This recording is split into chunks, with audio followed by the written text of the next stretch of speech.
Good morning. I'm making this video because a lot of people send me questions and messages asking me how I paint and also what I use to paint. So I thought I'd make a quick video to just say what it is that I use and how I use them.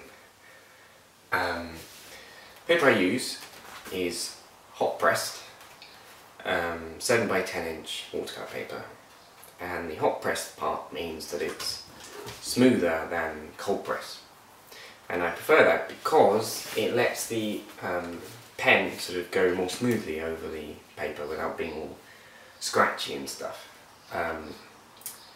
Now Quentin Blake uses cold press, I think, but I don't know how he does that. I don't know how he does a lot of things, but that's one of them. Moving on to everything else. Here it is. It's a bit dirty and it's got a bit of silly putty stuck to it for no real reason. That's not part of it. Nope. The nib is a Waverley nib, same as Quentin Blake uses, and this is just a regular holder, and you stick the two together somehow.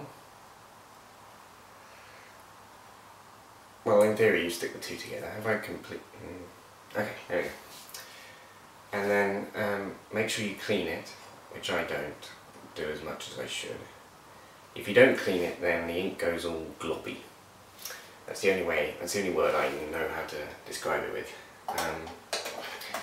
Obviously I've got a pencil and a rubber, because all of my paintings start off, I sketch them out with a pencil and then I go over it in ink.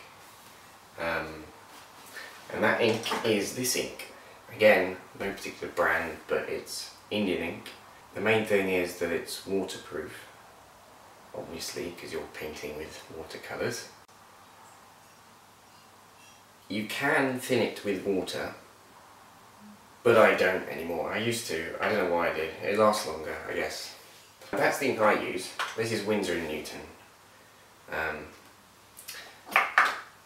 Quentin Blake, on the other hand, uses stuff called Black Magic.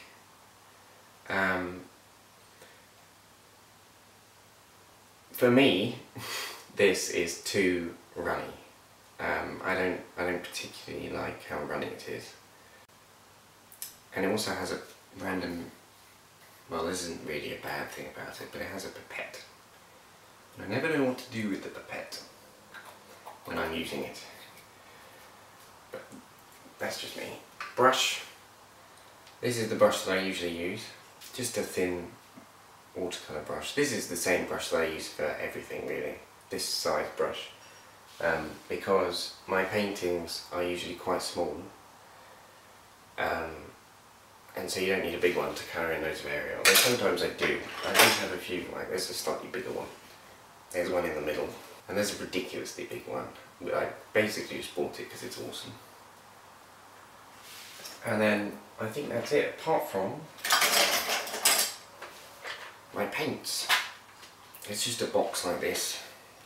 These are called half pan because they're little. And I used to have one that had like half as many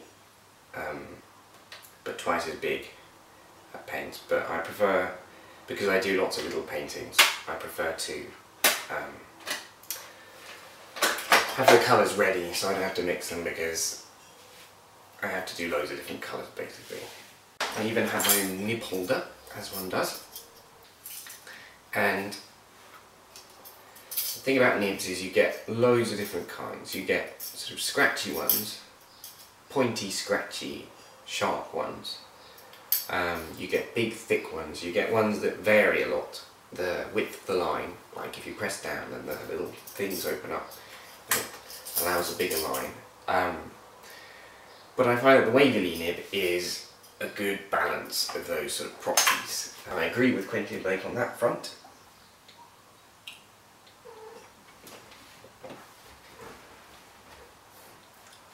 She'd be so disappointed if she found out that that was actually water.